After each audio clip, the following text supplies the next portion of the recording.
e o pior de mim, o meu termômetro, meu quilate. Vem, cara, me retrate. Não é impossível, eu não sou difícil de ler. Antes de presentar a la invitada, le voy a pedir que miremos detenidamente este corto de un trabajo que se realizó aquí en Rosario, con una rosarina que después vamos a presentar, dos rosarinas. Pero veamos el corto y después desarrollamos la entrevista.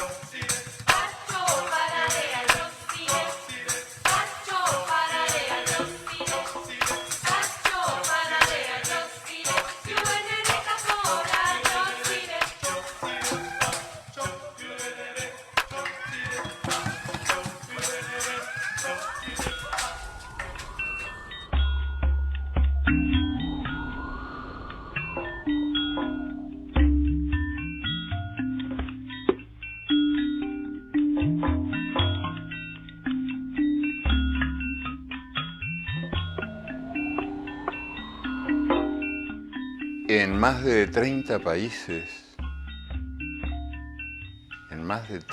países es normal la mutilación del clítoris.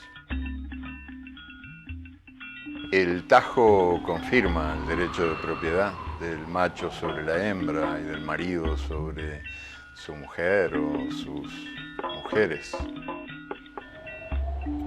Y los mutiladores explican la mutilación, porque el clítoris es un dardo envenenado, una cola de escorpión, un nido de termitas que enloquece a las mujeres, enferma a los hombres y a ellas las vuelve insaciables y locas de remate. Y para justificar ese crimen, ellos, los asesinos del placer femenino, citan al Corán, que jamás se ocupó del asunto, y a Mahoma, que nunca lo mencionó.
Mariana Buengerez, realizadora y productora de animación y documentales, ¿cómo estás? Muy bien, muchas gracias por la invitación, Florencia. Bueno, primero preguntarte dos cosas sobre este documental específicamente. Si es un documental o es una pieza de denuncia. Es que es un poco de todo, digamos. Es un documental. Vos sabés que a mí me gusta mucho, yo vengo del cine de animación, pero siempre traté de trabajar para adultos en la animación, en una animación no convencional, y un poco en transformando a la animación en documental o docuanimación o animación documental. Me gusta, es decir, me gusta hablar sobre temas a través de la animación, sobre temas importantes. Claro, además un tema como este, ¿no? Claro, Tremendo. claro, un tema como este que es tremendo, que es la ablación del clítoris, que se produce en más de 30 países, como bien dice Galeano allí. Un lujo tenerlo en texto, su texto y su voz. Bueno, la película la codirigí con Paola Murias, que además es la genia que realiza los dibujos originales que yo le iba pidiendo y además hizo la animación, que es preciosa, ¿no? ¿Por qué esos colores?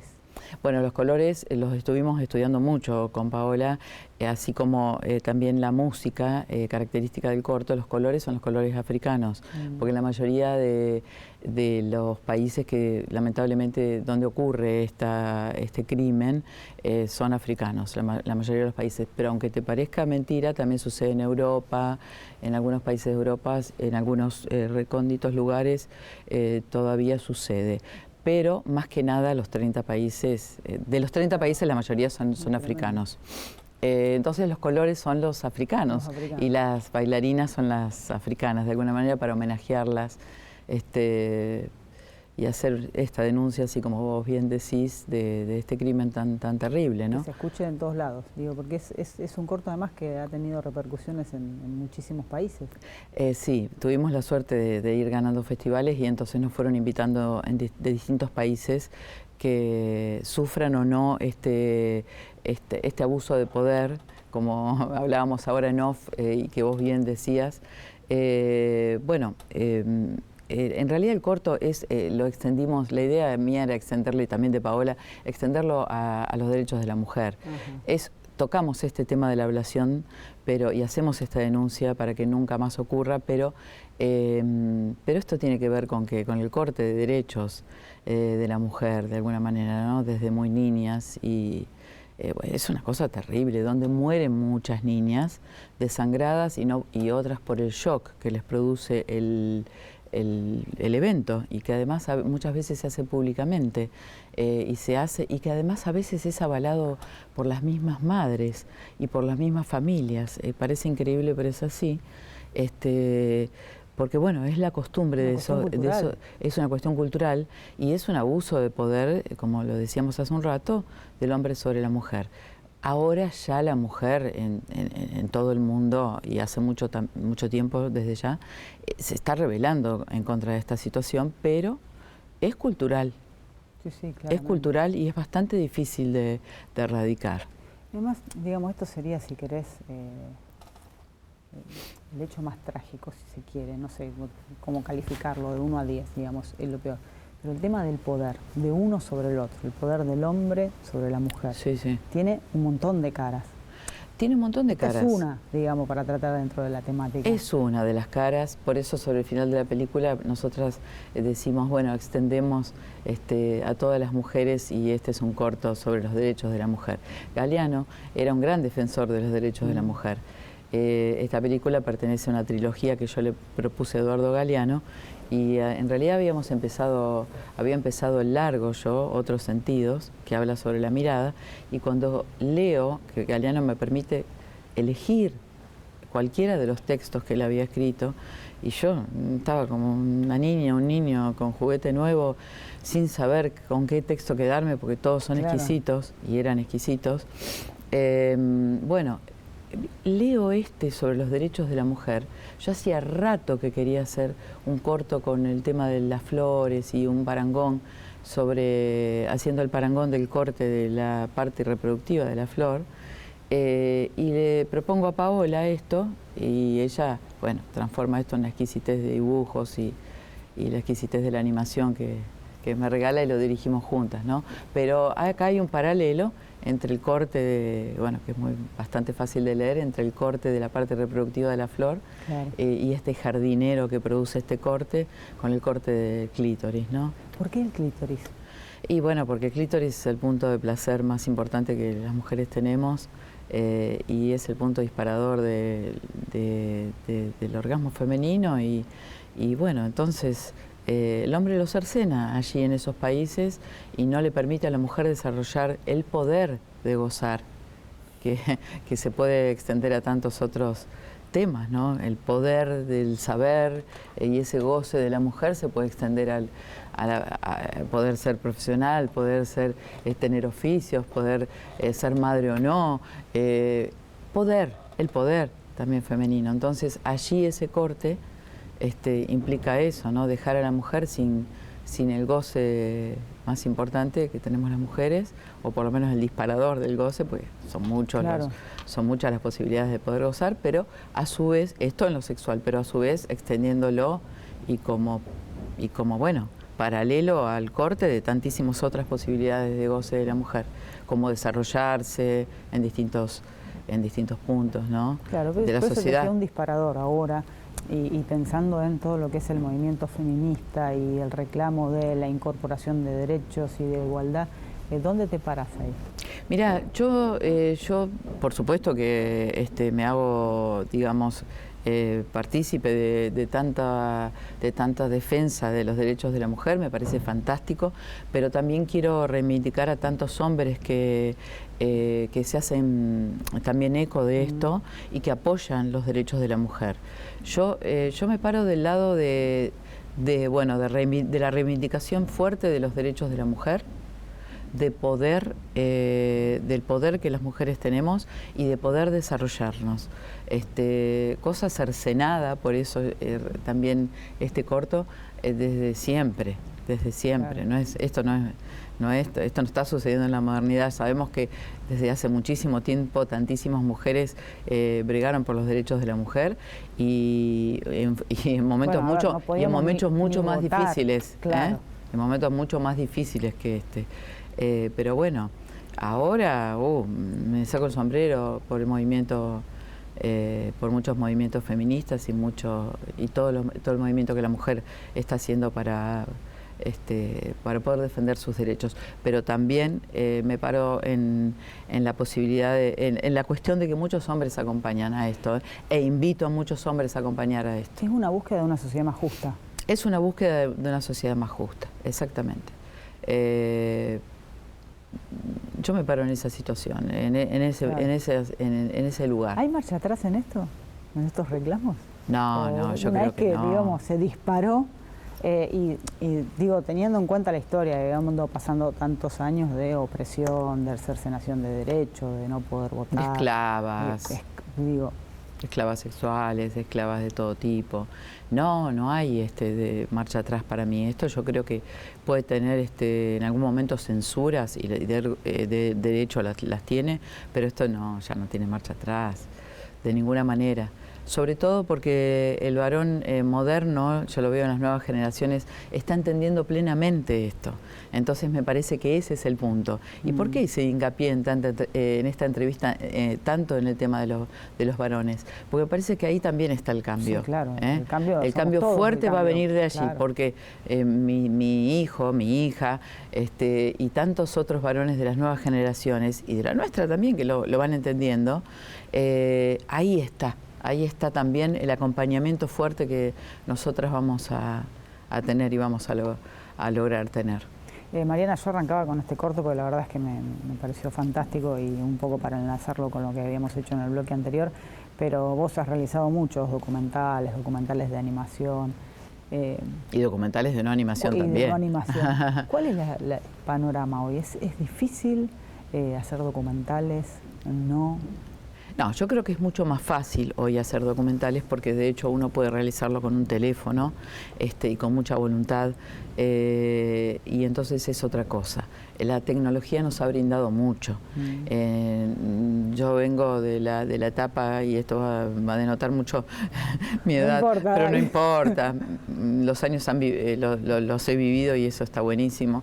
Era mucho más difícil realizar. ¿Con qué grababan o filmaban? Porque filmábamos con cámaras de cine, desde Super 8, 16 en adelante, luego con las primeras digitales, qué sé yo, con tantas cosas y todo era la edición analógica, que era dificilísimo, donde uno tenía que tener un guión de hierro, porque si te equivocabas, el editor te miraba con cara de odio porque había que empezar todo de nuevo. Claro, era muy complejo, muy complejo.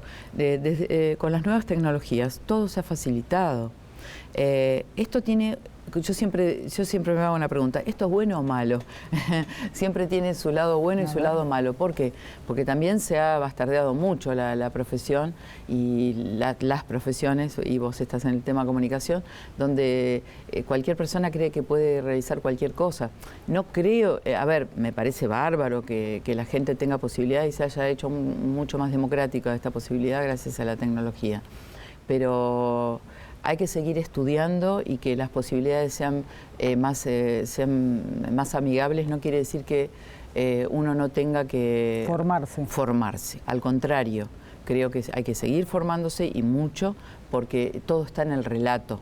Si no, haríamos documentales con cualquier cosa y con cualquier elemento, y no es así. No es así. Porque además querés decir algo. Y la forma de contarlo, todo está en el relato, manera. Por eso yo le digo siempre a los alumnos, chicos, ¿a qué tiene que quedar supeditado todo? Y se lo pregunto todas las clases, y entonces todos me dicen, al relato. Y yo quiero que les quede esto, porque hay que saber relatar y hay que tener mucha responsabilidad en el relato. Ahí es donde vamos con la responsabilidad. ¿Qué decimos? ¿Y a quiénes se lo decimos? ¿Y de qué manera? Bueno, el qué de la comunicación, el cómo y el a quiénes, ¿no? De la comunicación. Así que, si bien la tecnología hoy nos ayuda muchísimo... No es todo. No, hay que esforzarse muchísimo y hay que tener muchísima responsabilidad a la hora de decir, a la hora de documentar. ¿Qué es el cine negro? ¿Qué es cine negro? Sí. Bueno, Cine Negro está homenajeando a Fontana Rosa, y es la segunda película que hice sobre el negro Fontana Rosa, y que, bueno, hoy se cumplieron 12 años de su fallecimiento, pero está más vivo que nunca y más vigente que nunca, y así que, bueno, Cine Negro es el homenaje al negro. El 19 de agosto se va a poder ver parte de esto en Somos Rosario. Se va a poder ver toda la película, ¿no? Claro. ¿Qué es lo que el que no la vio? ¿Qué es lo que va a ver? Claro, Cine Negro, el que no la vio, es el segundo homenaje que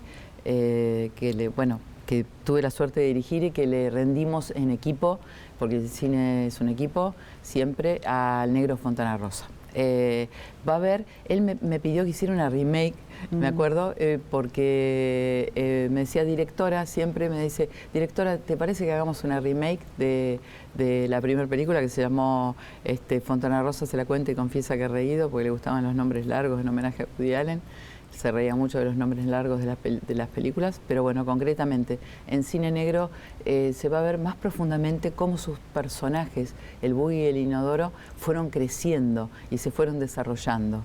Allí le hacen homenaje todos los capocómicos, todos los historietistas, todos los dibujantes, su familia, su hijo, su segunda esposa, porque en la primera película el homenaje es de la primera esposa, en el segundo de su segunda esposa, y así se fue dividiendo todo para tratar de ser justos y democráticos. Y